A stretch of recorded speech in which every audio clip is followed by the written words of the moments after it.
Assalomu alaykum, hurmatli aziz musofirda yurgan aka-uka, opa-singillarim, hamma yaxshi yuribdimi? Mana shu ko'rsatgan ayol, bilmadim, ayol deyishga arziydimi? Ayol qiyofasidagi shayton aytgan ishga ishonmanglar. Chunki u ish yo'q. Faqatgina ish beraman deb pullarini shiladi. U dokument kerak, bu dokument kerak deb bahona qiladi. Metkinishga, turdovoydagor hammasini qilib beramiz deb pullarini oladi. Shaxsan meni 7 mingga uxlatdi.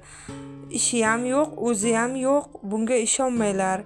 Bilmadim, bular qanaqa qilib hazm qilishadi, o'zlariga havola. Alloh oldida qanaqa javob beradi, o'zlari biladi.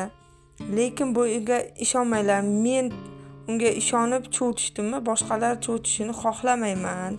Azizlarim, umuman ish bor desa ham ishonmanglar. Bundaylarni qanaqa qilib yer ko'tarib yuribdi? Tem bo'lib musofir yurtdamiz. Hammamiz musulmonmiz. Azizlar, bir-birimizni ko'zimizga cho'p tiqib nima qilamiz? Hammamiz shu yurtga rizqimizni terish uchun kelganmiz.